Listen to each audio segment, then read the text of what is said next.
Ako ang inyong Lolo Pael. At ako naman si Kabanong. At ito ang aming kwento. Pinagpalang araw po sa inyo, Kabanong, at sa lahat ng mga kabangers at mga kayanggaw. Ako po ay isang anak ng magsasaka. Ang kwento kong ito ay hindi lang basta kwento ng pagnanakaw ng hayop. Ito ay kwento ng galit na matagal naming tiniis. Gusto kong ibahagi sa inyo ito dahil gusto kong mapakinggan ng lahat o ng kahit sino na handang umintindi. Na ang mga tahimik na tao, madalas sila ang may pinakamalalim na sugat. At minsan, kahit gaano ka pa kabait, kapag ikaw ay inapi ay nagiging isang halimaw. Tawagin niyo na lang akong Mario. Kabanong, mga kabangers at mga kayanggaw, ito ang aking kwento.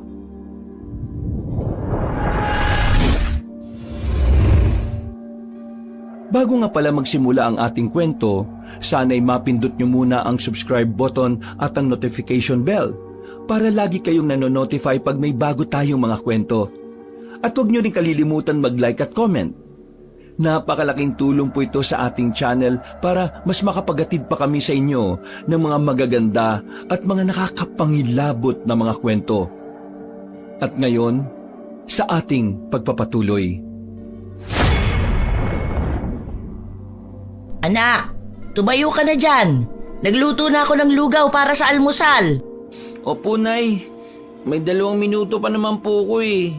Babangon ako mamaya. Ay nako! Bilisan mo na dyan at makahinihintay na tayo ni Luna sa bukid. Wala akong nagawa kundi tumayo na, Kabanong, at nag-asikaso ng sarili bago mag-almusal. Ganito ang araw-araw na buhay namin ni Nanay. Gigising, mag-aararo, kakain at magpapahinga. Walang gulo at walang problema. Kami na lang ni Nanay ang magkasama sa buhay dahil maaga kasi kaming iniwan ni Tatay dahil sa isang malubhang sakit. At dahil sa kakulangan ng pera, hindi namin siya agad na ipagamot. Ang bango at itsura pa lang masarap na. Aba oo naman anak. Mas masarap yan dahil may kasamang... Pagmamahal. At siyempre, mahal ko rin po kayo. Ay, kumain ka na habang mainit pa at baka magkaiyakan pa tayo.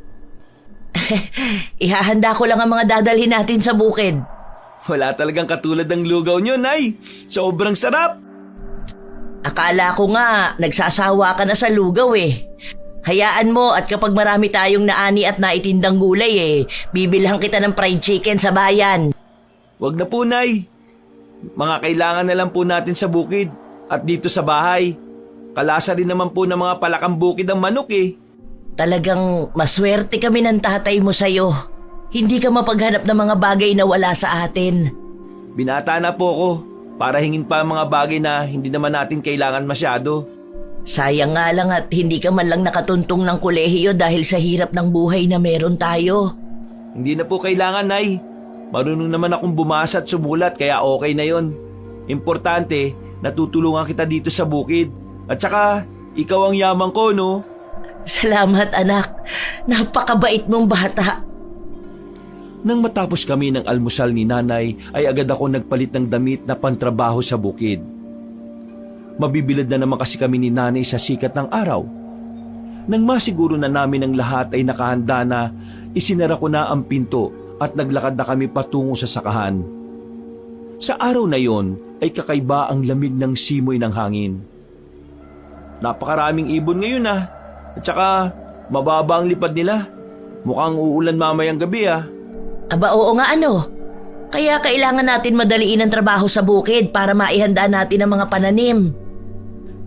Mukhang kanina pa naghihintay si Luna sa atin ah. Sigurado kong namiss agad tayo ni Luna, Nay. O siya, ilagay mo na sa kubo ang mga gamit natin at pakainin mo muna si Luna sa bandaron, baka nagugutom na siya. Opo, Nay. Babalik din po kagad ako para maumpisa na natin yung trabaho. Magandang umaga sa iyo, Luna. Pasensya ka na kung medyo tinanghali kami ha. Pero huwag kang mag-alala. Dadaling kita sa madamong lugar na yon para makakain ka ng madami. Si Luna, ang kalabaw, Halos kapatid ko na po siya, Kabanong. Siya po ang kasama namin ni nanay sa bukid. Mula kasi nang iniwan kami ni tatay ay si Luna ang kayamanang iniwan niya sa amin kasama ng maliit na lupa na aming sinasaka. Kaya hindi lang basta hayop ang turing namin sa kanya, kundi isang kapamilya at katuwang sa buhay. O tara na Luna, kumain ka na muna. Mamaya magsisipag na naman tayong tatlo ni nanay. O dito na tayo. Mukhang makakarami ka ng kain ngayon Sagana sa damo oh. Dahan-dahan kong inila si Luna papunta sa sariwang kumpol ng damo. Dahan-dahan naman itong sumunod na parang isang batang inaakay. Nag-umpisa ng kumain ng damo si Luna habang ako naman ay naupo sa tabi niya habang ngumunguya siya. Aliw na aliw akong tiningnan siya na parabang wala siyang problema.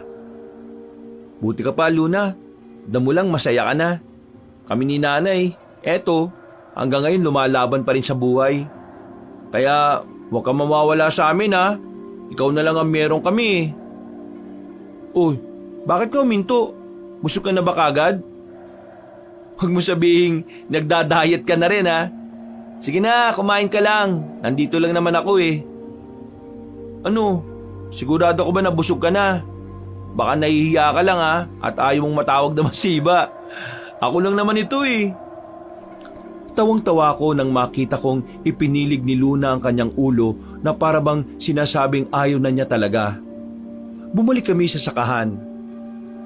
Tahimik ang paligid pero medyo madilim na ang kalangitan na parabang nagbabadya talaga ng malakas na ulan. Pagdating namin sa kubo ay nakaluhod si nanay at inaani ang talong at sitaw. Itinali ko si Luna sa gilid ng kubo. Nay, tapos na po kumain si Luna. Swerte nga po niya Sariwa ang mga damo sa pinuntahan namin. Buti naman anak. O halika na rito, tulungan mo ako magpitas ng mga gulay. Mahihinog na ang mga ito, sayang naman. Opo, Nay. Nay, mukhang uulan po, no? Ang itim ng langit, Tapos, ang mga ibon, parang hindi mapalagay sa kakalipad. Kaya nga, bukas na lang tayo mag-araro. Baka abutin pa tayo ng malakas na ulan at kidlat sa gitna. Yun nga din po sana ang sasabihin ko sa'yo, Naunahan mo lang talaga ako.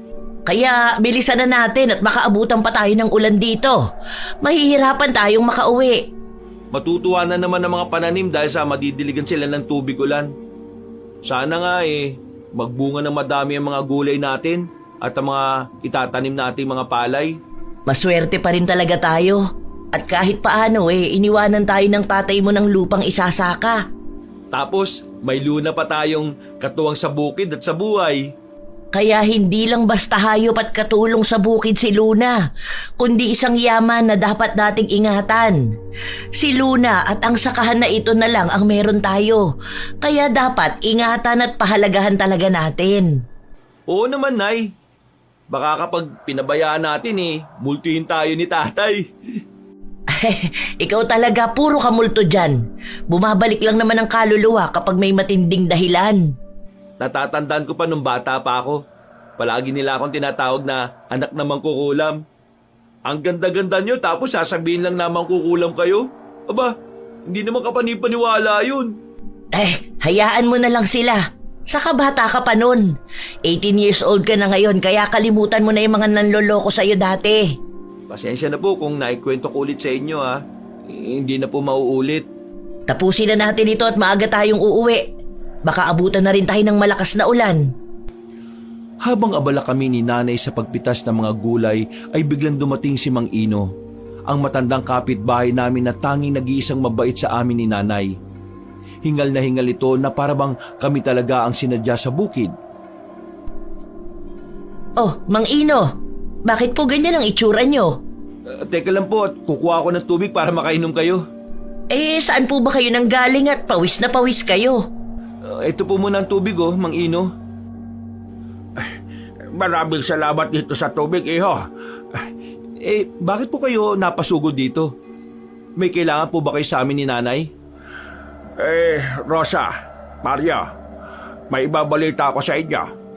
Narinig ko sa palengke kanina, may mga nakawan ng alagang hayop sa kabilang baryo at 3 magsasaka na ang nawala ng kalabaw nila. Ho? Ano po? Grabe naman ang mga taong yun. Pagsasaka na nga lang ang kinabubuhay eh. Nanakawan pa. Nako sana naman hindi sila umabot dito sa San Ubaldo. Hindi malayo, Rosa. Kaya mag-ingat kayo. Lalo na't si Luna na lang ang meron kayo. Mahirap na magtiwala sa paligid. Sana naman mahuli na ng barangay para hindi na makapinsala pa sa iba. Alam na po ba daw kung sino ang nagnakaw at kung taga saan?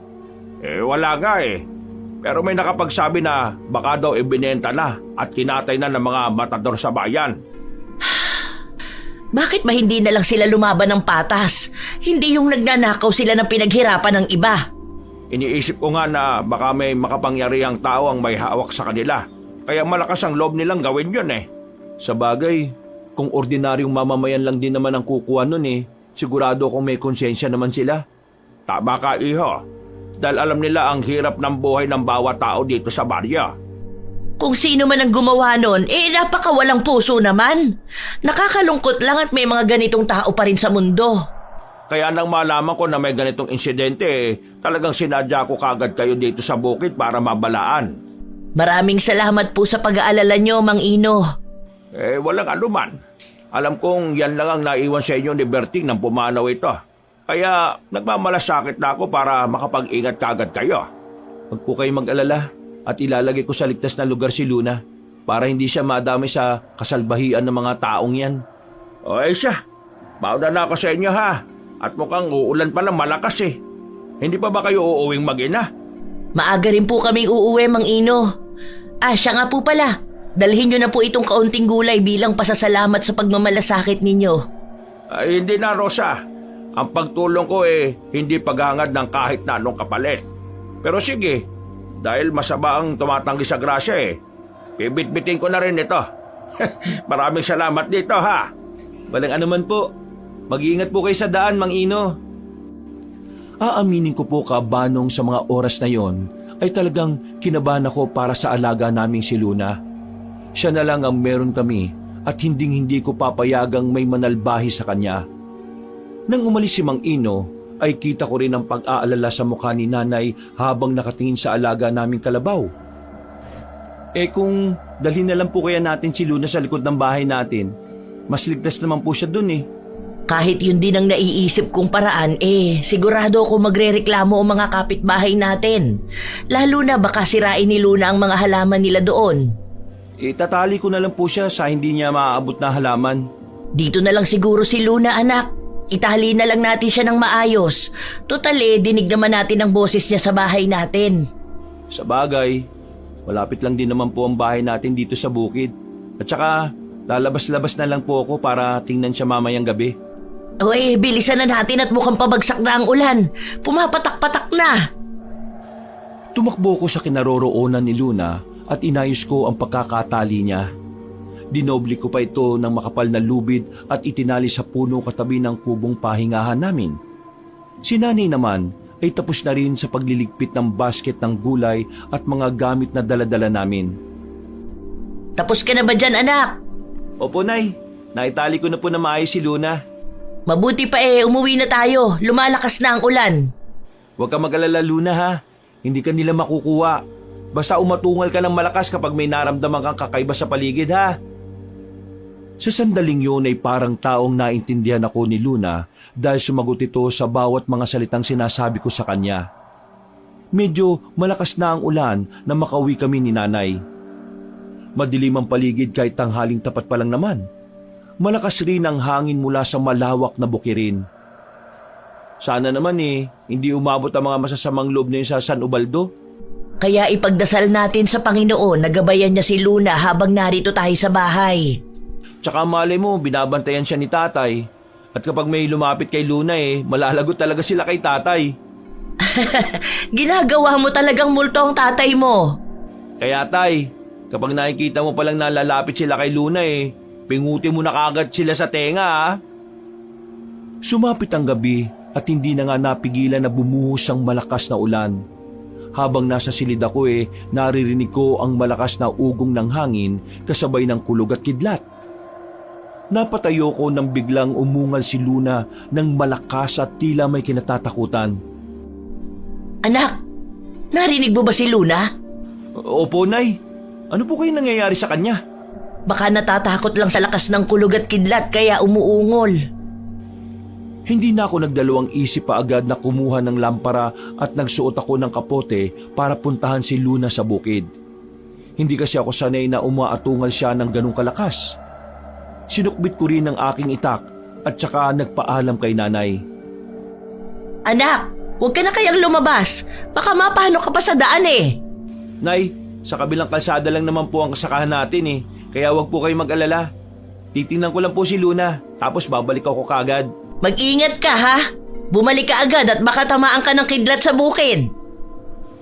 Isang malakas na kidlat ang dahilan para lumiwanag ang paligid. Agad kong nakita si Luna na nagpupumiglas at parang may kinatatakutan dahil nagpapanik ito. Agad kong inilawan ang paligid pero wala akong nakita na kahit ano at sino sa paligid. Tiningnan ko rin ang pagkakatali nito pero wala namang nagbago. Oh, Luna, huwag ka mag-alala. Nandito na ako. Kalma ka lang, tana. Ako to si Mario.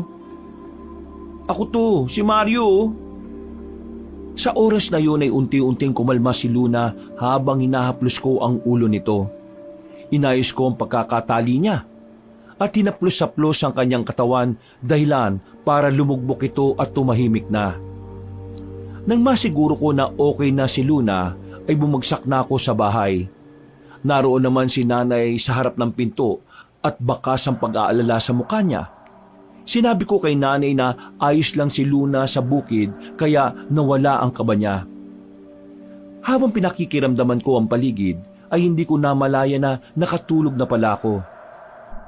Oh, ang aga mo atang magising anak. Ay, mabuti na lang at huminto na ang ulan. Nay, mamaya na po ako mag-aalmusal. Pupuntahan ko muna si Luna sa bukid. Titingnan ko kung kumusta na siya. Ay sige anak, baka nalubog na sa putik yon. Susunod na rin ako. Nagmadali akong magtungo sa bukid para tingnan si Luna. Basang-basa pa rin ang lupa dahil sa malakas na ulan.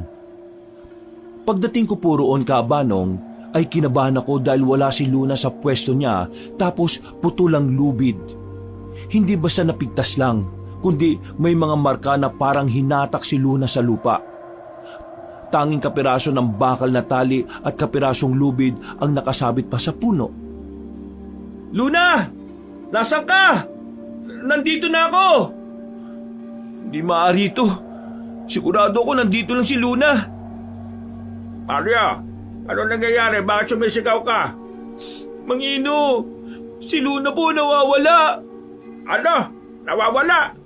Hinanap mo na ba siya? Baka natakot lang at nakakawala nang dahil lang sa lakas ng ulan at kidlat kagabi. Narito pa po siya kagabi. Anak! Anong nangyayari dito? Nasaan si Luna? Ha?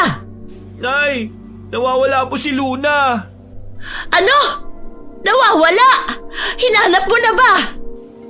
Oh, tingnan nyo ito. Mga bakas ng sapatos ito ah. Hindi lang isang pares kundi 2 pares. Mukhang may kumuha kay Luna, Rosa. Kinuha nila! Kinuha nila ang tanging kayamanan natin, anak! I-report na natin ang nangyari sa barangay para matulungan nila kayo kagad. Sa mga sandaling yon, ay doon ko lang nakita si nanay na sobrang nasaktan, hindi dahil sa pagod o ano paman, kundi dahil sa para na naming pamilya si Luna. Agad kaming nagtungo sa barangay hall. Putikan ang aming mga paa ni nanay na pumasok kami sa loob para humingi ng tulong. Naroon din si Kapitana at nakaupo't nagkakape sa kanyang mesa. Magandang umaga po, Kapitana.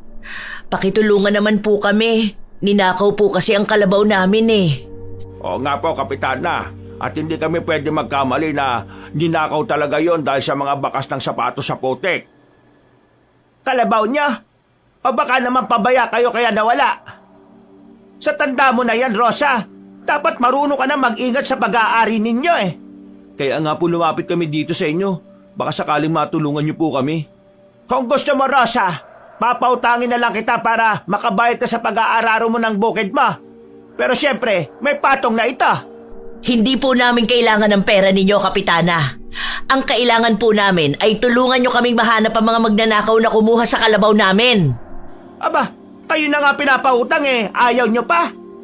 Wala akong magagawa kung ninakaw ang kalabaw ninyo. Hindi nyo kasi tinatali na maayos kaya ayan. Kita ko ang pagkuyom ng mga palad ni nanay.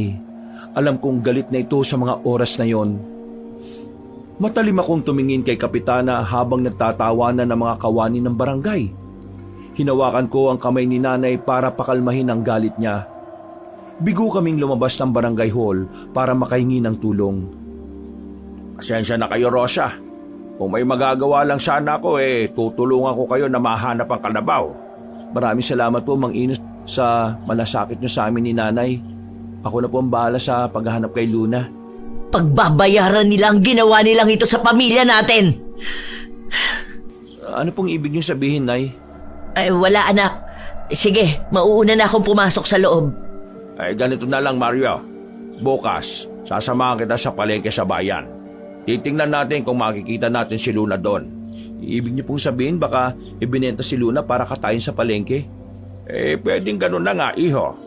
Kaya agahan natin ang punta sa bayan para maabutan natin kung sino ang nagbebenta. Sige po, maraming salamat po. Pasensya na po kayo at naabala pa namin kayo. Walang problema. Sino bang magtutulungan kundi tayo-tayo lang din? Buong araw na walang gana si nanay. Nakamasid lang sa labas at nang dumilim na ang paligid, ay lumudito sa kanyang altar kung saan naroroon ang litrato ni Lola Ana at ni Tatay. Nagsindi siya ng kandila at tinaplos-saplos ang lumang kwintas na nasa altar. Patuloy sa pag-iyak si nanay. Inang, tulungan mo ko! Si Luna nawawala. Ang tanging kayamanan na iniwan sa amin ni Berting para sa aming mag-ina. Pasensya na po, Nay. Hindi ko po nabantayan na maayos si Luna kagabi. Wala kang kasalanan, anak. Pero isa lang ang ipinapangako ko. Magbabayad ang gumawa sa atin ito. Paano po magbabayad ang mga kumuha kay Luna kung hindi natin alam kung sino ang nagnakaw sa kanya? Huwag kang mag-alala. Kung kailangan kong buhayin ang natutulog na kaalaman ko ay gagawin ko. Natutulog na kaalaman po? Ano pong ibig niyong sabihin, Nay? Malalaman mo rin yan sa takdang panahon. Dumampi ang malamig na hangin sa loob ng bahay kahit nakasara ang pinto at mga bintana. Parang may dumaan sa likod namin. Nagulat pa ako nang matumba ang lampara na nasa altar, ngunit imbis na apoy ay naglabas ng maitim na usok na unti-unting nag-anyong parang may ulo, may balikat at may mahabang braso. Ha? Ano yun? May gumising, anak, at hindi ko alam kung kaya ko pang pigilan. Hindi lang si Luna ang ninakaw nila. Kung alam lang nila, mas malala ang binuhay nila. Ano pong nangyayari, Nay? Sinong nabuhay? Mabuti pa po magpahinga na kayo. Alam kong masakit ang pagkakawala ni Luna. Pero gagawa po ako ng paraan para mahanap kagad natin si Luna. Pagbabayaran nila ang ginawa nila. Tandaan mo yan, anak. Doon ko lang nakita na parang may kakaiba kay nanay. Iba ang kanyang boses. Parang walang takot at parang siya pa ang dapat katakutan. Pumasok sa silid si nanay ng tahimik at naiwan ako na naguguluhan sa nakita kong kakaiba sa usok kanina at ang kinikilos ni nanay. Nang gabing yon ay hindi ako nakatulog dahil sa pag-aalala kay Luna. Kinabukasan, Nay, wag na po kaya muna kayong pumunta ng bukid. Magpahinga na lang po muna kayo habang nasa palengke ako sa bayan. Mario, umalis na tayo at baka hindi na natin maabutan ng mga magbebenta ng kalabaw. Opo, nariyan na po, Mang Ino. Nay, dito na lang po muna kayo, ha? Sasama ako. Gusto kong makita kung sino ang kumuha kay Luna. Hindi ako matatahimik hanggat hindi ko sila nakikita. Pero, Nay... Hayaan mo na ang nanay mo, Mario. Naintindihan ko siya. Sige na, umalis na tayo at naghihintay na yung sasakyan. Mabuti na lang at mabait si Mang Ino at ang anak niya. Kaya sinamahan nila kami patungo sa bayan para mahuli ang kumuha kay Luna. Tahimik lang si nanay at may binubulong habang hawak-hawak ang kwintas ni Lola. Ilang minuto lang naman ay nakarating kami sa pamilihang bayan. Naroon na nga ang mga nagbebenta ng mga hayop at mga gulay. Tingnan natin kung may nagbebenta ng kalabaw. Dito palagi dinadala ng mga magnanakaw ang mga nadadali nila eh. Hindi po ba si Tasyo at Pilu yun? Aba, o nga no. Ano kayang ginagawa nila dito sa palengke ng ganito kaaga? Luna? Si Luna yun! Hindi ako pwedeng magkamali! Nasaan po, Nay? Nakita niyo po si Luna? Dahan-dahang lumapit si Nanay sa isang pwesto na may nakabitin na tenga. May maliit na gupit sa gilid yung hiwa na kami lang ni Nanay ang nakakaalam at ang nagpatibok na matindi sa puso ko nang makita ko ang pamilyar na hikaw na inirigalo ko sa unang kaarawan ni Luna noon. Napatras si Nanay at nanginginig. Anong nangyayari? Hindi. Kami lang ang may alam niyan. Kami lang. Si Luna, hindi pwede ito. Agad na tiningnan ni Mang Ino ang nakasabit na tenga. At mukhang bagong katay lang ito. Narinig kong tinanong ni Mang Ino kung sino ang nagbenta ng kalabaw at napakuyom ang mga palad ko nang marinig ko kung sino ang nagbenta kay Luna. Ang mga lintik na yon, talagang hindi katiwa-tiwala mga mukha eh. Paano? Saan ka pupunta? Walang iya kayo! Pagbabayaran yung ginawa nyo kay Luna! Malaki na naman ang napagbenta natin, parang Pilo, ano? Oo nga eh. Talagang jackpot tayo sa kalabaw na yon. Hindi na ako nakapagpigil at inundayan ko ng malakas na suntok si Tasyo habang nakatalikod. Bumagsak siya sa lupa habang inaawat naman ako ni Pilo na kasamahan niya. Nagkaroon ng gulo sa palengke at hindi ko na talaga napigilan ng galit ko. Itinapon pa ni Tasyo ang upos ng sigarilyo sa harapan ko bago ito nagsalita. Ano ba problema mo? Bigla ka na lang nanununtok, bata. Mga magnanakaw kayo! Ninakaw niyo si Luna! Ano? At anong pinagsasabi mo dyan? Wala kaming ninakaw kaya huwag kang basa-basa ng bibintang, ha? Pag na kayo magkaila, Tasya, Pila, sinabi na ng pinagbenta nyo ng kalabaw na kayo ang nagbenta sa kanila. Mang Ino, ang tanda-tanda nyo na, nang bibintang pa kayo, ha? Tama na, Tasyo, tara na! Ayusin mo, bata, ha? May araw ka rin sa akin, hindi pa tayo tapos. Magnanakaw! Mag-ingat kayo sa mga taong yan! Baka mawalan rin kayo ng mga hayop! Tama na, anak! Makikita ng dalawang yan kung sino ang inagrabyado nila! Nahinto kami ni Mang Ino maging ang mga tao sa palengke nang biglang parang huminto ang paligid. Hindi gumagalaw ang mga langaw at ang ibang insekto at parang natakot sa paglipad. Habang si Nanay ay bumulong ng salitang siya lang ang nakakaintindi. Kita ko ang pagtataka at kaba sa mukha ni Mang Ino habang nakatingin sa akin. Ano nangyayari? Bakit parang huminto ang paligid? Hindi ko rin po alam, Mang Ino. Luna, bantay ng pamilya. Ibabalik natin ang hustisya. Ipakita sa mga nang-aapi. Nay, ano po bang sinasabi niyo? Hindi ito simpleng pangyayari. Ito ang lumang ritual ng aming lahi at ngayon, gumising na. Ritual? Lahi? Mabuti pa eh, umuwi na tayo at i-report natin kay Kapitana na alam na natin kung sino ang nagnakaw ng kalabaw ninyo. Yumuko si Nanay at parang may dinampot at isinilid sa kanyang bulsa. Habang sakay kami ng sasakyan ni Mang Ino, ay hindi ko pa rin maipaliwanag ang nangyari sa palengke. Parang nanibago ako kay Nanay. Hindi ko man naiintindihan ang sinasabi niya, ay ramdam ko ang lakas at galit sa boses niya na parang hindi simpleng galit lang. Teka, hindi po ba motor ni Tasyo at Pilo yung nasa harapan ng barangay hall? Oo nga no. At mukhang sila pa ang nagrereklamo kay Kapitan. Ang kapal din ng mukha talaga ng magnanakaw na sila pa ang nagsumbong. Ano na naman ang kailangan nyo? Sinabi ko na sa inyo na wala akong magagawa sa nawawalan yung kalabaw na yan. May magagawa po kayo dahil ang magnanakaw ay sina Pilo at Tasyo. Alam mo, kanina ka pa eh. Hindi ba sinabi ko sa iyo na wala kaming ninakaw sa inyo? Malinis ang konsensya ko. Oo nga po, Kapitana. Sa palengke pa lang sa bayan eh, inatake na kami ng batang yan eh. Totoo ba sinasabi ng mga tauhan ko? Sila ang pinagbibintangan nyo? Mawalang galang na po, Kapitana, ano? Ang nagsabi ay mismong tindahan ng karne na silang dalawang nagbenta ng kalabaw na hinahanap na mag-ina. Dahil lang sa sinabi, pero hindi nyo mismo nakita na binebenta nila ang kalabaw eh, sila na kagad ang nagnakaw.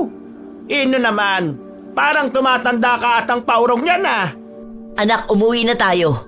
Hindi natin makukuha ang hustisya kung magrereklamo lang tayo. Tayo na. Tama iho, sundin mo na lang ang nanay mo. At sa susunod, huwag kayong pabaya sa mga alaga ninyo.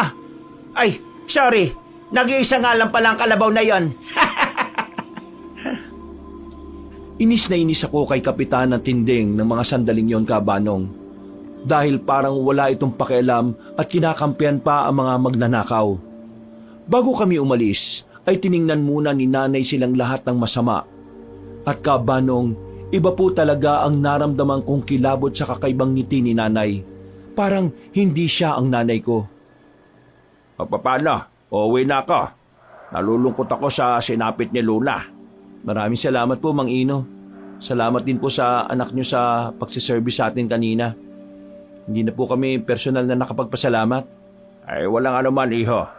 Mabuti pa kausap-kausapin mo ang nanay mo. Dahil alam kong hindi siya okay ngayon dahil kay Luna. Kailangan ka ngayon ng nanay mo. Opo, Mang Ino. Ako na po ang bahala kay nanay. Malalampasan din po namin ito. Ang importante alam na natin kung sino ang totoong magnanakaw. Kaya nga babalaan ko rin ang mga kapitbahay natin at baka sa kanilang hayop naman ang tirahin ng mga alagad ni Kapitana. Nagpaalam na si Mang Ino at agad naman akong pumasok ng bahay.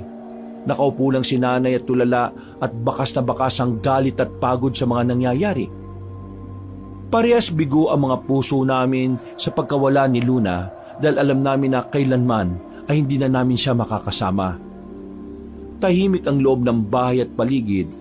Mas tahimik pa sa ordinaryong araw namin ni nanay araw-araw. Wala na po talaga tayong aasahan kay Kapitana. Kahit kaharap na natin ang mga magnanakaw ang kakapal pa rin ng mga mukha nilang mag-deny.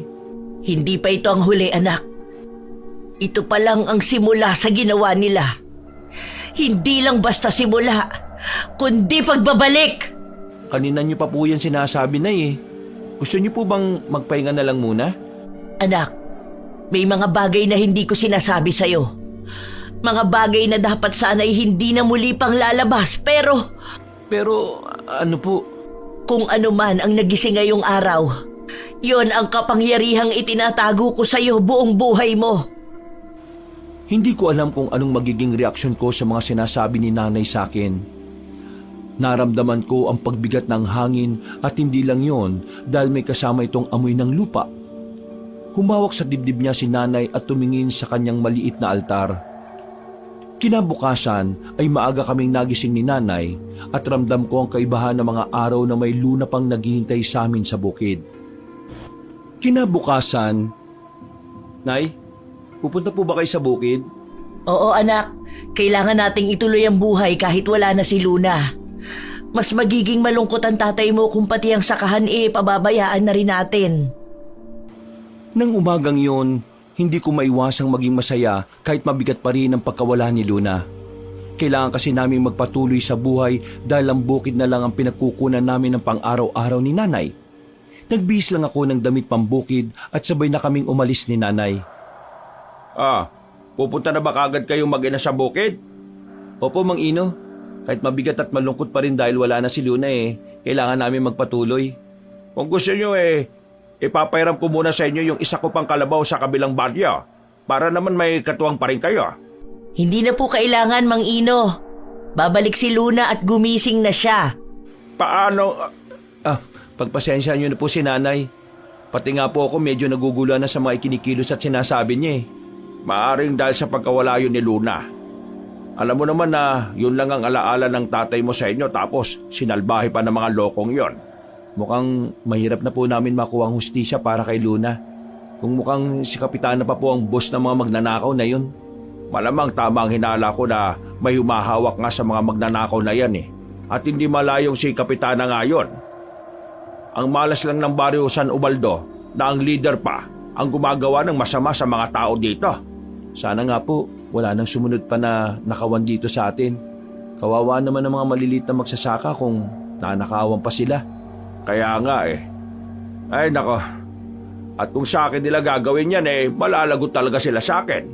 O sige po, magpapaalam na ako. Susundan ko pa po si nanay sa bukid. Maraming salamat po ulit sa lahat ng tulong ninyo. Napatakbo ko sa sakahan namin nang makita ko si Kapitana Tinding at ang dalawang magnanakaw na nasa harapan ni Nanay. Naririnig ko ang pagtatawanan nila habang wala namang reaksyon si Nanay na nakatingin lang sa kanila. Tsaka sa gwapo namin ito ni Pilo, pagbibintangan kami magnanakaw. Parang napakasakit naman nun, Aling Rosa. Tasyo, ama na yan. Hayaan na lang natin silang magluksa sa pagkawala ng alaga nila. Anong ginagawa niyo dito? Huwag ka magkalala, iho. Nandito kami para alokin muli ang nanay mo na humiram na lang muna sa akin ng pera para naman may pang-araro kayo dito sa sakahan ninyo. Malit lang naman ako magpatubo eh. Oo nga, kesa naman magmukmuk kayo at kung ano-anong ipinaparatang sa amin na kami ang nagnakaw ng kalabaw ninyo. Tanggapin nyo na lang inaalok ni Kapitana. Tanggapin nyo na lang, iyo, para wala nang marami pang usapan. Nung umagang yon, kahit wala pang masyadong sikat ang araw, ay talagang nakaramdam ako ng pag-init ng katawan ko sa galit sa kanila. Hindi ako nagdalawang isip na hugutin ang sukbit kong itak at kita ko ang pagtaas pa ng kilay ni Kapitana Tinding. Hindi namin kailangan ng tulong ng kahit na sino, lalo na kung magagaling sa katulad ninyong magnanakaw. Kaya pasintabi na po habang may paggalang pa ako umalis na kayo dito sa lupa namin at para hindi tayo magkagulo. Ang tapang mo rin talaga, bata. Baka nakakalimutan mo kung sino ang kasama namin. Oo, kilalang kilala ko. Kaya nga nakikiusap ako na umalis na kayo habang iginagalang ko pa kayo. Kung wala rin kayong magandang sasabihin sa amin ay mabuti bang umalis na kayo. Nagmana nga sa iyo ang anak mo, Rosa. Mabaho ang bunganga, bastos kung magsalita. Tara na, Tasyo, Pilo. Kung ayaw nila, huwag pilitin. Bahala sila mag-ina ang mag-araro sa bukid nila. Nay, ayos lang po ba kayo? Oo, ayos lang ako anak. Sige na, umpisahan na natin ayusin ang bukid. Marami sa mga tanim nating gulay ang naapektuhan ng malakas na ulan eh. Huwag po kayong mag-alala. Balang araw, karma na ang gaganti sa kanila para kay Luna. Malapit na anak. Kaya sige na, magtrabaho na tayo. Sa totoo lang po Kabanong, habang nagtatrabaho kami ni Nanay, ay naiiyak ako sa tuwing tinitingnan ko ang puno kung saan ko tinali si Luna. Gusto kong sisihin ang sarili ko dahil hindi ko nabantayan ng maayos si Luna ng gabing yon. At sana hindi ako agad umalis para hindi nakalapit ang mga magnanakaw. Pero nangyari na ang lahat at malayo nang maibalik pa sa amin si Luna ng buhay. Luna, patawarin mo ako kung hindi kita nabantayan. Maya-maya'y may kumalusko sa damuhan. Ha? Luna? Ikaw ba yan? Bumalik na siya anak at pagbabayarin ng gumawa sa kanya ng kasalbahihan. Paano nangyari yun, Nay? Patay na si Luna at kita natin pareho ang tenga niya sa palengke. Paano siya babalik sa atin?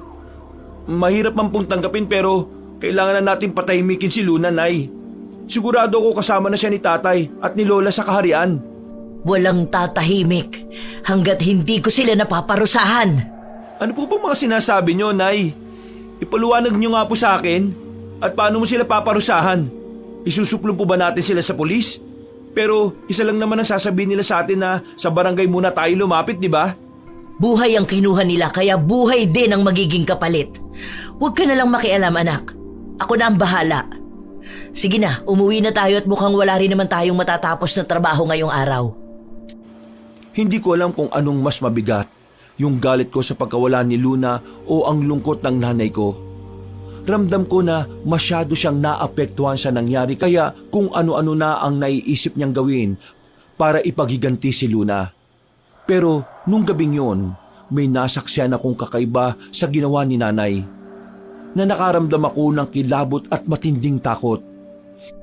Ina ng dilim, kulam at barang, ako'y pakinggan sa aking mga hinaing. Bigyan ako ng lakas para magtagumpay sa aking mithiin. Malino ang mga narinig ko. Paanong natutunan ni nanay ang mga ganong salita? Biglang natumba ang bote sa lamesa. Ang hugis na nakita ko nung unang gabi na nagdasal si nanay sa altar. Ito ulit. Paanong nangyari yun? Anak, hindi ko na kayang pigilin. Huwag niyong sabihin na totoong sinasabi nila sa iyo nung bata pa ako. May mga bagay sa lupa na hindi dapat ginagalaw. Pero ninakaw nila si Luna. Ninakaw nila ang tagapangalaga natin. At kapag gising ang lupa, laging may hinihinging kapalit. Buong gabing hindi ko maiprocess ang mga ginawa ni nanay. Sa mga salita niya, alam kong may hindi siya sinasabi sa akin, pero ramdam ko na may kakaibang kaalaman siya na ginagawa para gumanti sa mga nagnakaw kay Luna. Hindi ko alam kung paano ko mapipigilan si nanay sa masamang binabalak niya, pero wala akong lakas at kaalaman kung paano ko makokontrol yon. Kinabukasan ay nakakagulo ang mga tao sa paligid. Nang lumabas ako sa silid ay wala doon si nanay. Nay! Nay! Nasaan po kayo? Baka nasa bukid si nanay. Ah, Maria, bakit nagmamadali ka? Inaanap ko po si nanay eh. Nakita ko may daladalang basket patungo sa bukid. Ay, akala ko kung saan na nagpunta si nanay eh. Teka, bakit po pala parang nakakagulo mga tao? Ano pong meron? Ay nako, alam mo ba si Tasyo? Mukhang kinakarma na. Paano pong kinakarma? Sabi-sabi ng mga tao kanina may malubhang karamdaman daw na tumama kay Tasyo. At ayon sa asawa nangingisay sa loob ng banyo. Ano daw pong klaseng sakit? Wala rin makapagsabi. Pero mabuti nga sa kanya at nang matigil na yung pagnanakaw nila ng mga hayop sa mga baryo. Karma lang niya yon. Ito na kaya yung sinasabi ni nanay na pagiganti ng lupa para kay Luna? Anong binubulong-bulong mo dyan, hoy? Puntahan mo na ang nanay mo at sigurado akong malungkot na naman yun sa pagkawala ni Luna. Naglakad ako patungo sa bukid at naroon nga si nanay na nagbubungkal ng lupa at nagtatanim ng mga binhi ng mga gulay. Nakatitig lang ako sa likuran niya habang abala siya sa kanyang ginagawa. Ramdam ko ang malamig na hangin at ang kakaibang amoy ng lupa na parabang malansa. Hindi na kita ginising, anak. Wala naman tayo masyadong gagawin sa bukid. Naghanda na ako ng almusal sa mesa. Kumain ka na ron. Nay, alam niyo na po ba yung nangyari kay Tasyo? Umpisa pa lang yon, anak. May mga susunod pa. Huwag kang mag-alala. Mabibigyan natin ng hustisya si Luna. Pero Nay, hindi po ba kasalanan sa Diyos ang ginagawa niyong paghiganti sa kanila? Hindi niyo man po sabihin sa akin, alam kong gumagamit kayo ng black magic para gantian sila. Bakit, anak? Sa tingin mo, hindi rin makasalanan sa Diyos ang ginawa nila sa alaga natin? Nay, hayaan natin ang karma ng Diyos ang sumingil sa kanila. Huli na ang lahat, anak.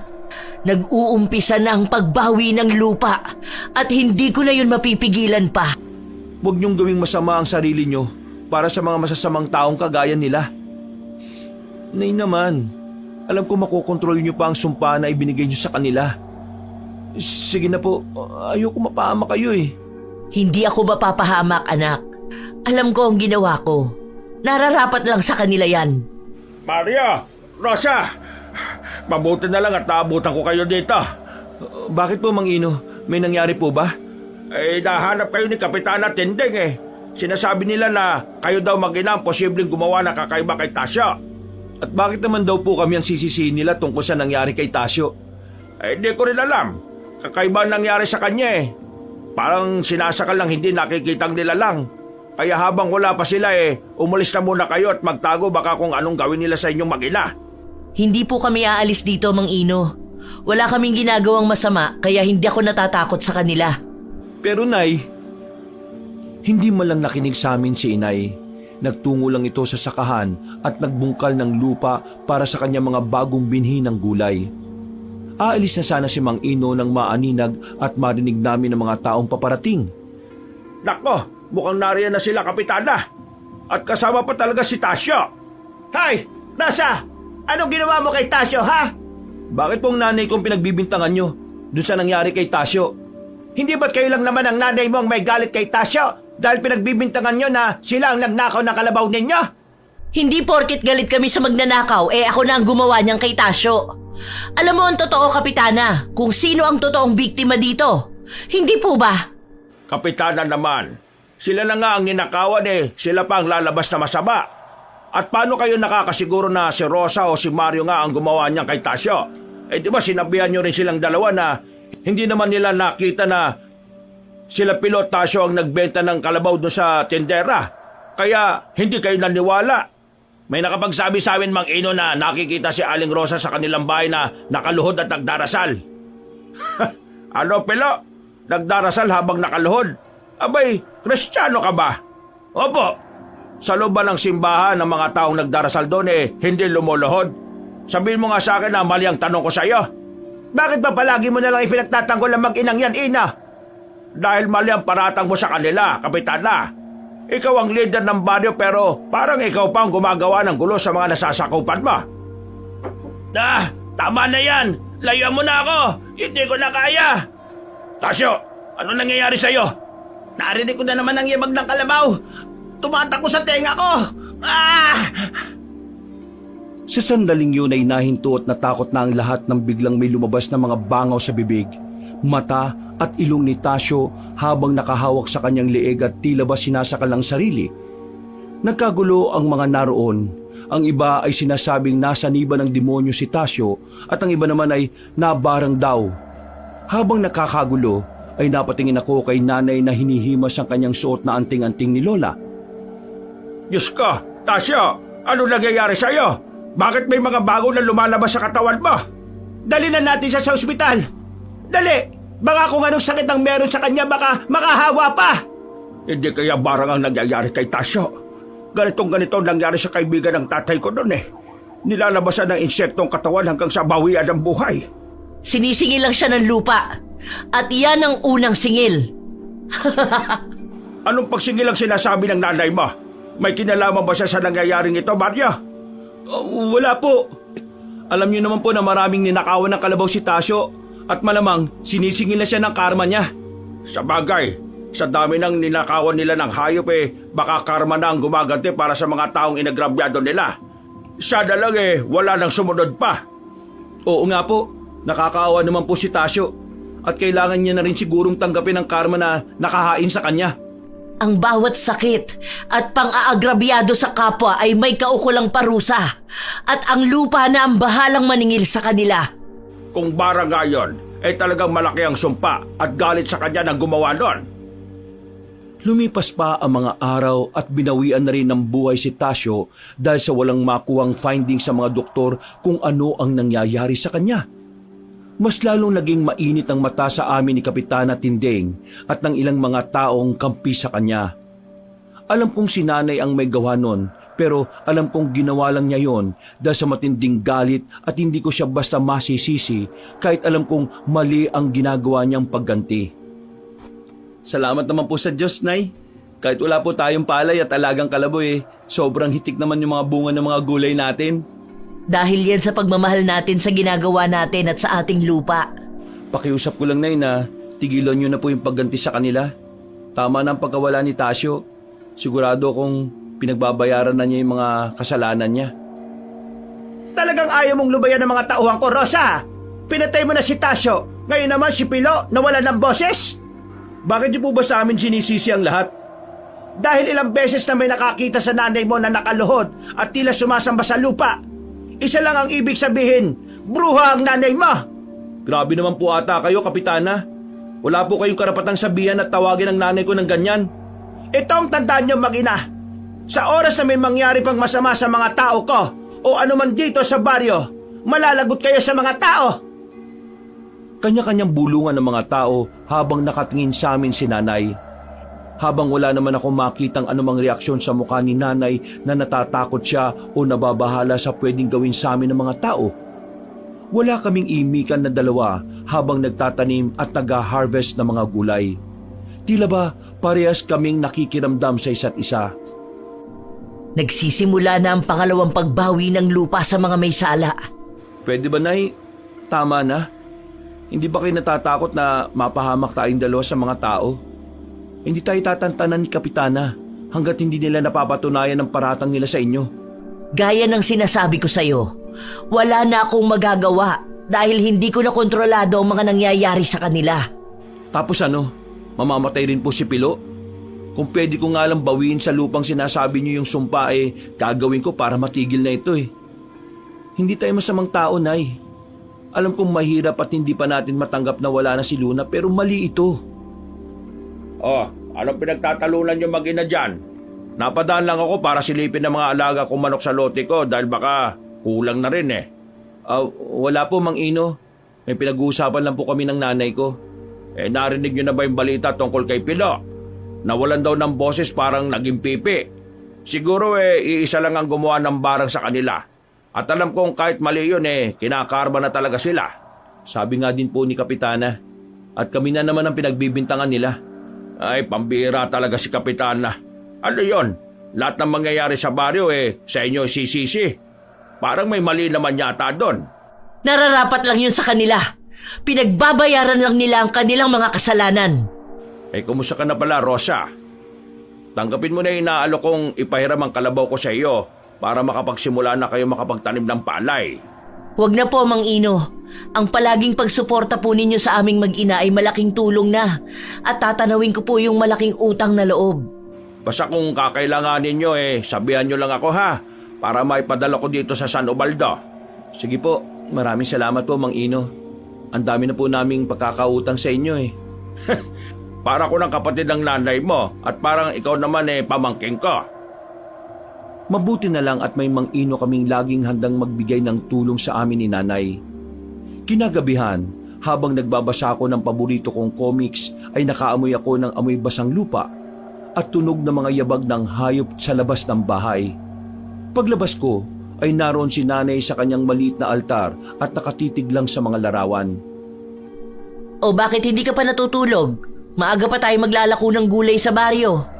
May naamoy po ba kayo? O kahit naririnig man lang, Nay? Huwag mo nang pansinin yon. Matulog ka na. Pero kabanong kapag naamoy ko po ang amoy na yon, ay alam kong may mangyayari na namang kakaiba sa baryo kinabukasan. Madaling araw na ako nang dalawin ng antok. Ramdam ko na ang sikat ng araw sa mukha ko galing sa siwang ng bintana nang magising ako kinaumagahan. Napabalikwas pa ako nang makarinig ako ng sunod-sunod na pagkalabog sa bubong ng aming bahay. Ha? Ano yun? Nay? Nasaan ka? Rosa! Lumabas ka dyan! Harapin mo ka! Nay, ano pong nangyayari? Bakit sumisigaw si Kapitana Tinding? Dahil pati siya ay sinisingil na rin ng lupa, anak. Bruha ka! Salot ka sa San Ubaldo! Bakit po kayo sumisigaw, Kapitana? Alam kong alam mo ang pinaggagawa ng nanay mong bruha. Matapos mong patayin si Tasyo nawala naman ng boses si Pilo. Ngayon naman, pinatay mo ang mga alaga kong hayop. Ano na naman ba ito, Kapitana? Huwag kang makialam dito, Ino. Bruha ang babaeng yan. Pinatay niya mga alaga ko. At paano naman po papatayin ng nanay ko mga alaga nyo? May mga security guard naman kayo, di ba? Hindi ko alam kung paano pero sigurado akong dahil sa may lahing mangkukulam ang nanay mo. Kaya ano bang ginagawa niyo? Huliin ang mag-inang yan at dalhin sa barangay. Bigla na lang may humawak sa braso ko at tinila ko palabas ng bahay. Ganon din kay nanay. 2 alalay ni Kapitana ang kumuha sa kanya at binitbit kami patungo sa barangay hall. Wala akong nakitang anumang reaksyon kay nanay kundi sumilay lang ang kakaibang ngiti sa kanya. Itali sila mag-ina sa gitna ng kalsada. Ako na lang po itali nyo. Huwag nyo na idamay ang nanay ko. Kapitana, huwag mo naman gawin ito sa mag-ina. Wala silang ginagawa kasalanan sa inyo. Sige mga kabaryo, sabuyan sila ng asin at bawang. Baka sakaling lumabas ang tunay na anyo ng mga yan. Tama na! Wala kaming kasalanan! Hindi kami aswang! Ganyan din ang sinasabi ng mga aswang noon bago sila kumain ng tao. Ginagawa ninyo ang mga bagay na hindi ninyo naiintindihan. Isa lang ang masasabi ng lahat ng taong narito. Bruha ka, Rosa! Bruha! Dapat sa inyo parusahan! Tabunan nyo na ng asin ang mga yan! Tama na!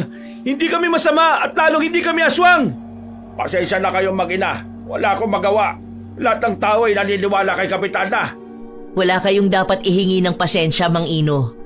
Mabuti pa po umuwi na kayo habang maaga pa para hindi na kayo madamay.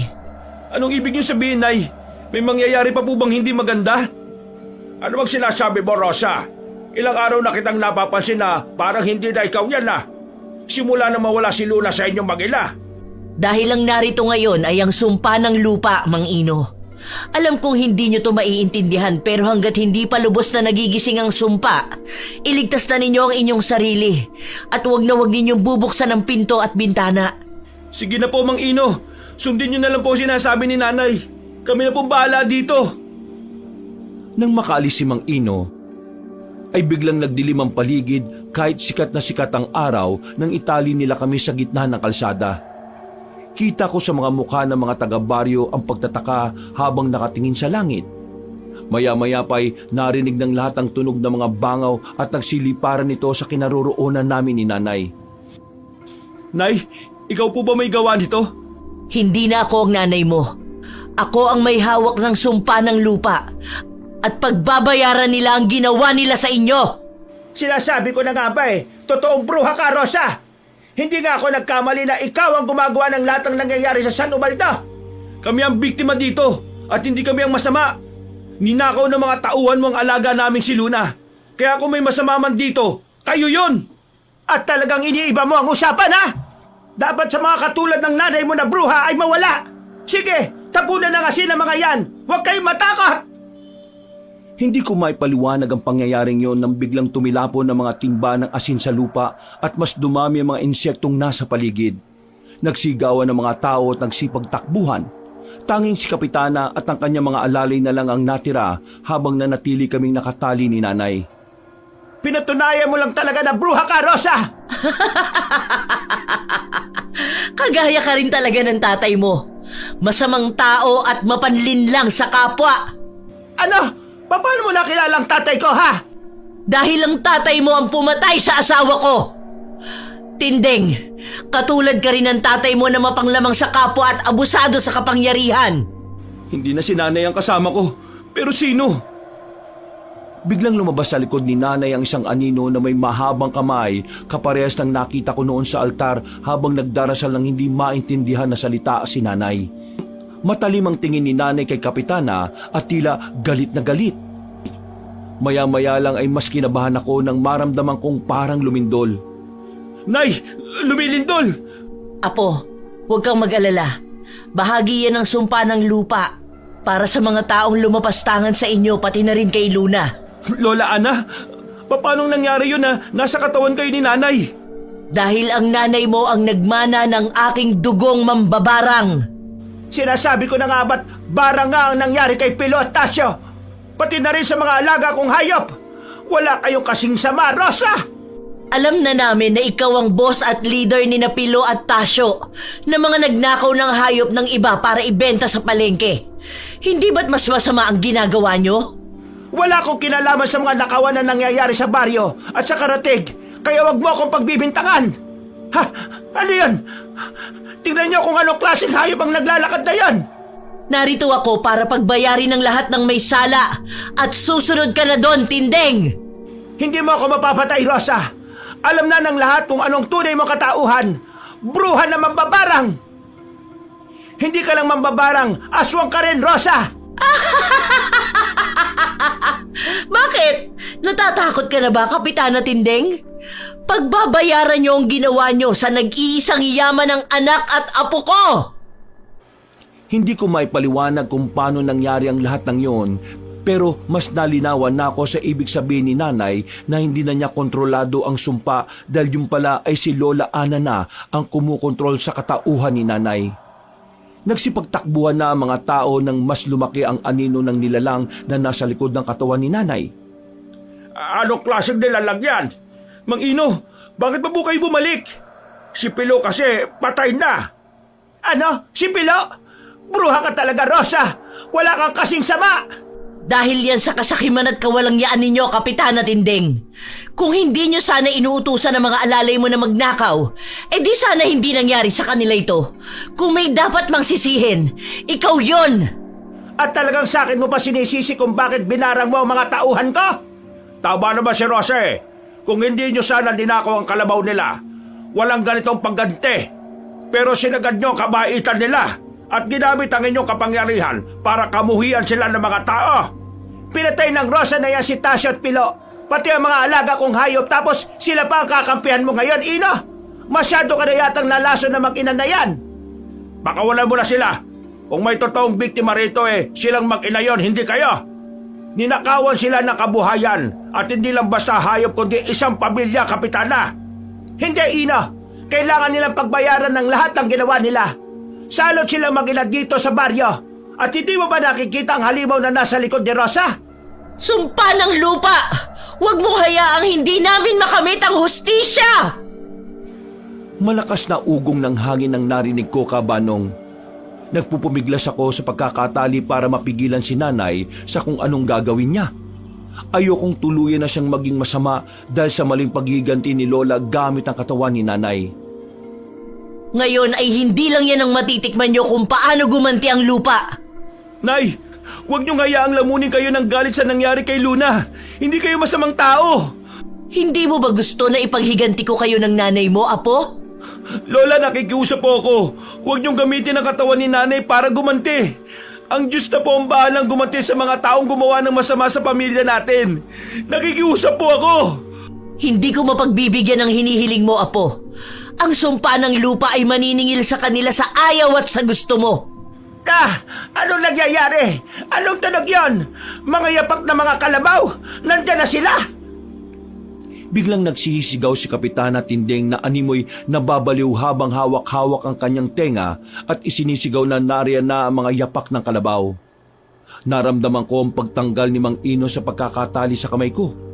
Habang walang tigil naman sa paghalakak si nanay na parabang masayang-masaya sa nangyayari kay Kapitana.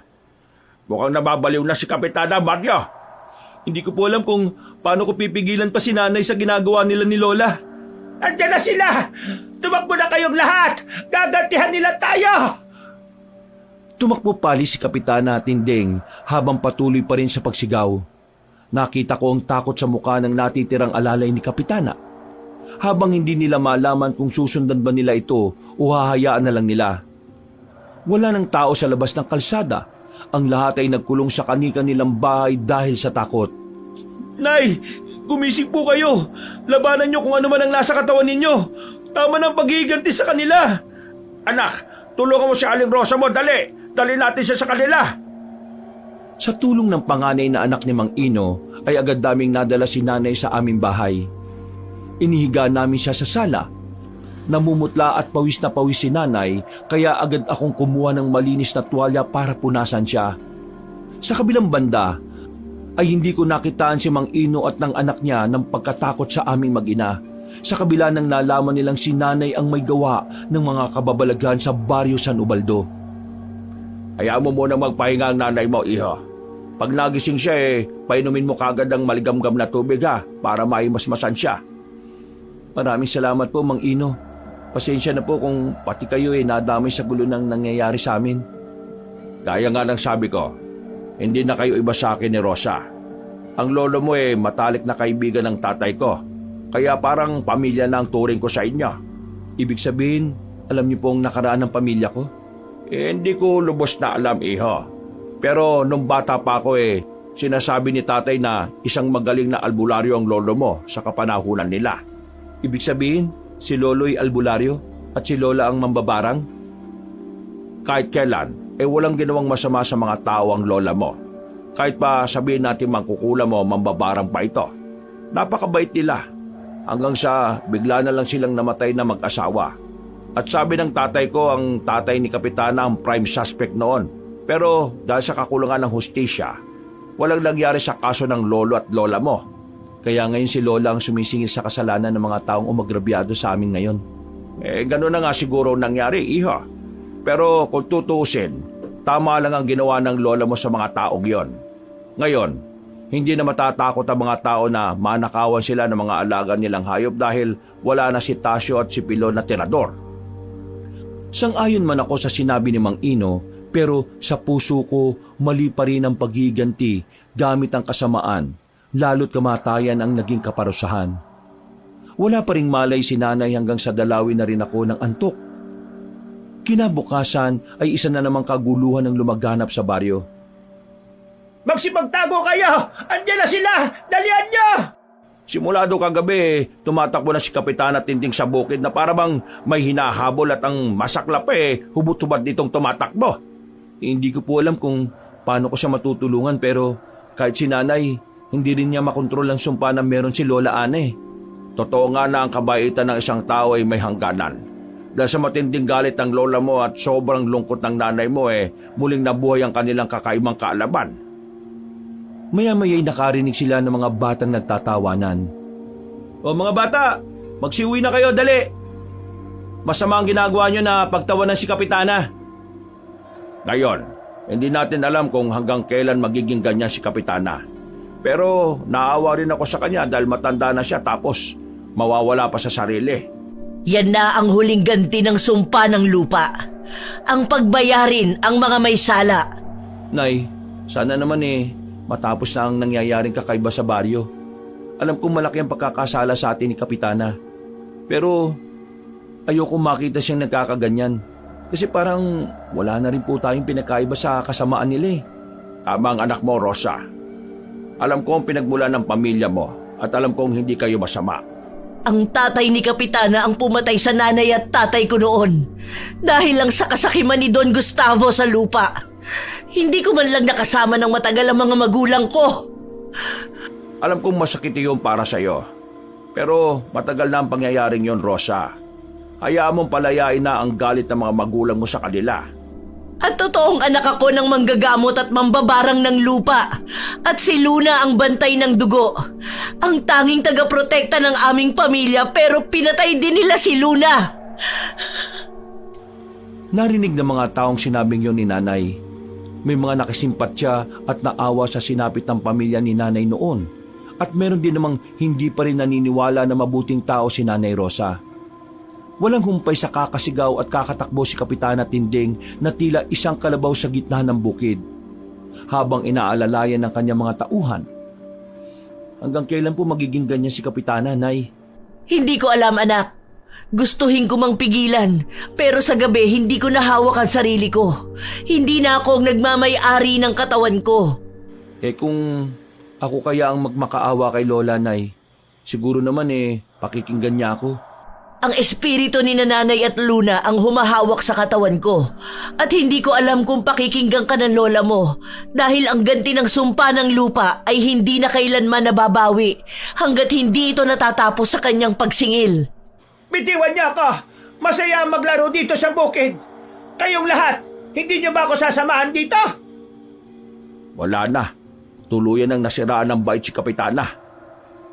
Hindi ko ginusto ang nangyaring ito sa kanya.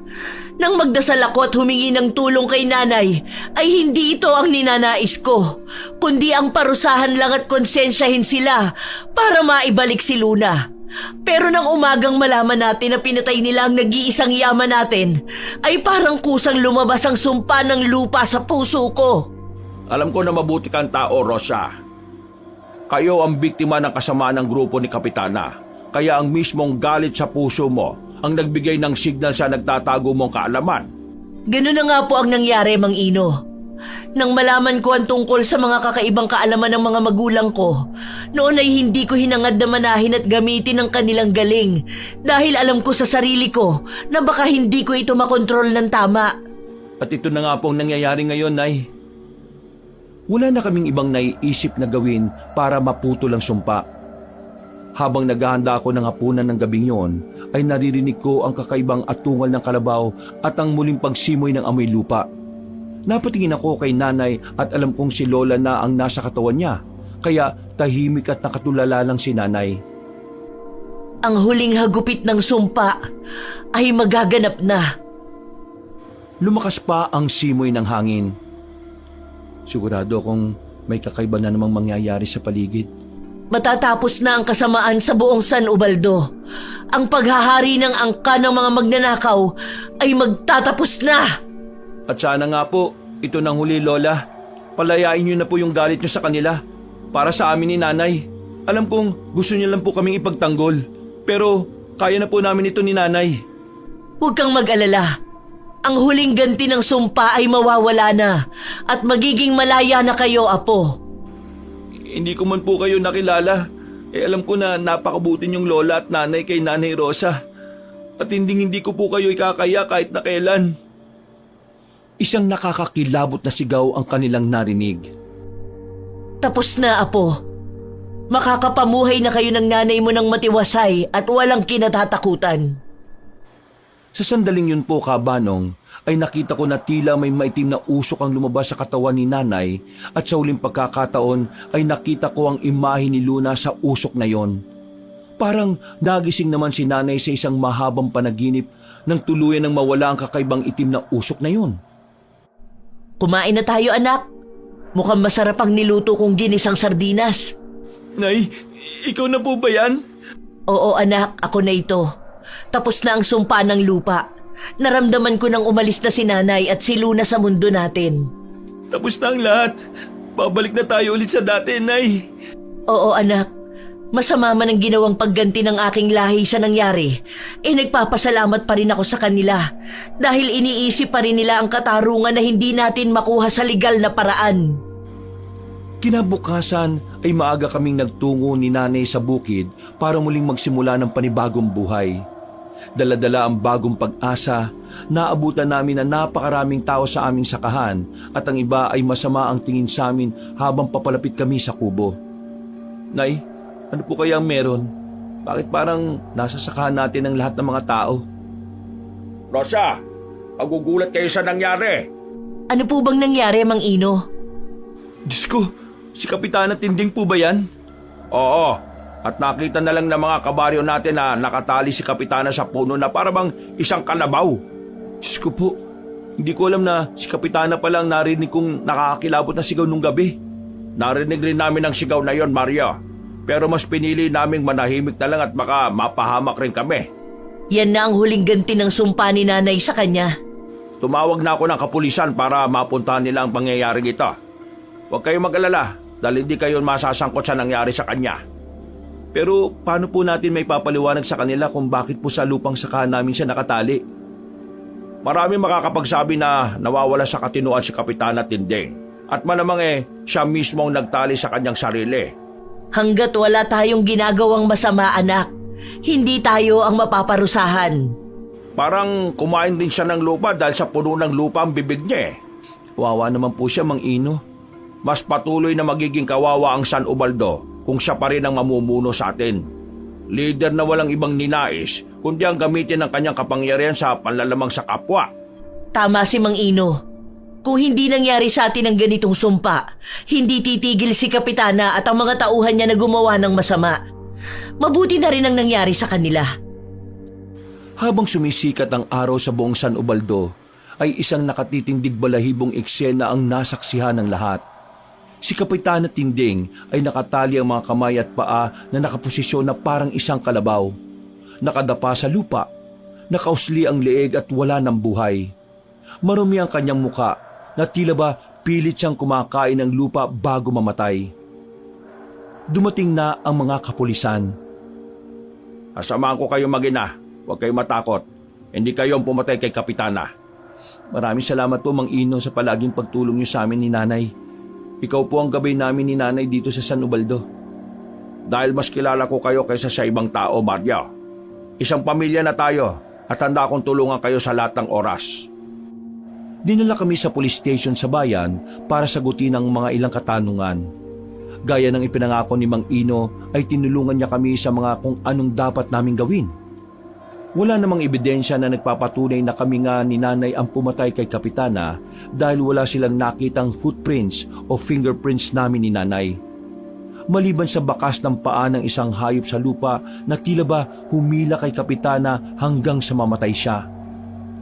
Sinabi ko naman sa inyo na hindi tayo pababayaan ng Panginoon, hindi ba?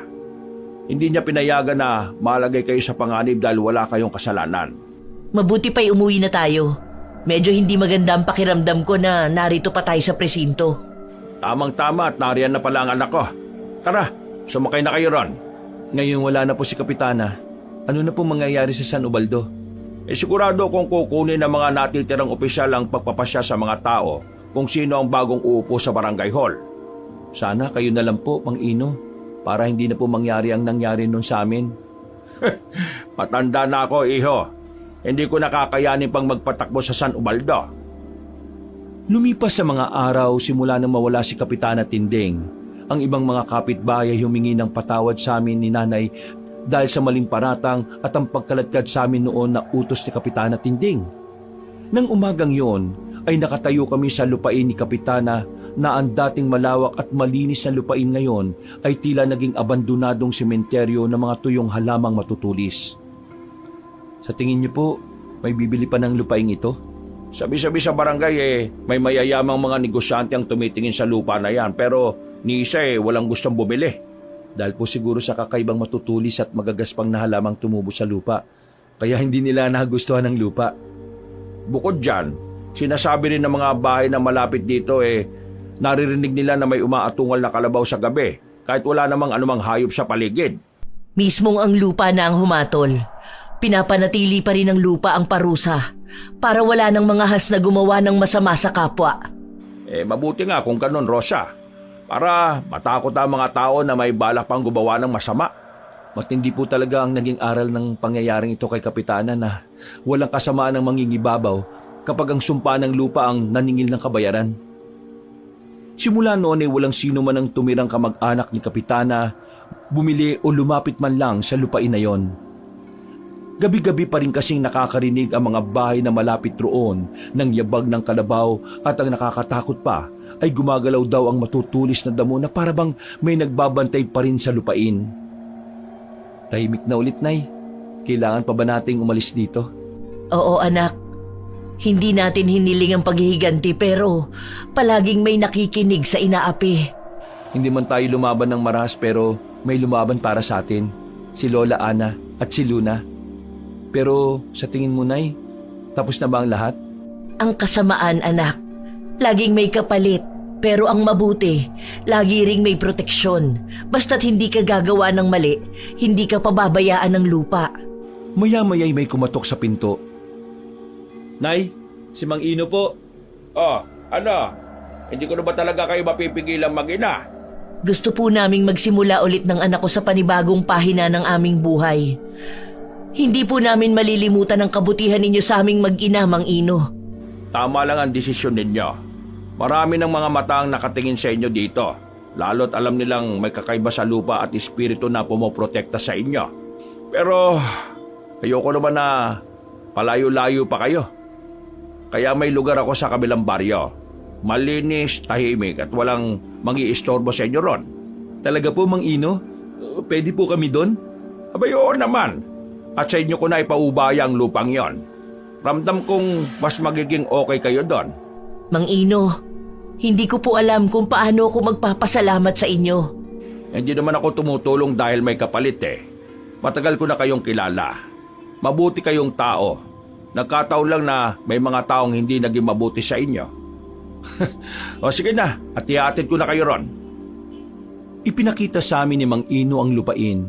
May puno ng mangga at sariwa ang mga damo. Tahimik ang baryo at napakasarap ng simoy ng hangin. Parang tamang-tama at nakikiayon sa panibagong buhay na bubuuin namin ni Nanay.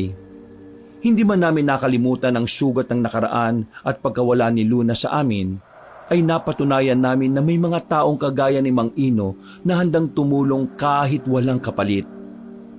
Sa kasalukuyan po, Kabanong, ay isa na akong kapitan sa isang bayan dito sa Kabisayaan at ipinatutupad ang katahimikan at pagkakapantay-pantay ng bawat isa. Mahirap man o mayaman. Hanggang dito na lang po ang aking istorya at sana po ay nagustuhan at may napulot kayong aral sa karanasan kong ito. Mga kabangers, mga kayanggaw, si Kabanong po. Bago po tayo magwakas, salamat po sa mga sumubaybay sa kwento natin ngayong araw na ito. Sana po ay nagustuhan niyo po ang kwento at may napulot po kayong aral. Kung okay po sa inyo yung kwento, maaari lang po sana'y mag-subscribe po yung mga bago lang po sa channel natin na ito at pindutin niyo po yung notification bell at palagi po kayo nanonotify kung meron tayong mga bago mga videos. At kung medyo nabitin po kayo sa kwento natin, iniimbitahan ko po kayo na puntahan ang ating mga ibang channel. Ang mga kwento ni Kabanong kung saan mas mahaba po ang kwento natin dito. Huwag niyo rin pong kalimutang mag-subscribe at mag-comment at mag-like. At kung medyo nabitin pa rin po kayo, puntahan po natin ang bagong-bagong channel natin, ang Kabanong version 2.0 kung saan meron pong gumagalaw na mga images na doon at meron pong narration na may music and effects, kaya mas maganda. Sana rin po yung mag-subscribe kayo para makasama kayo sa first 100,000 subscriber ng channel na yon.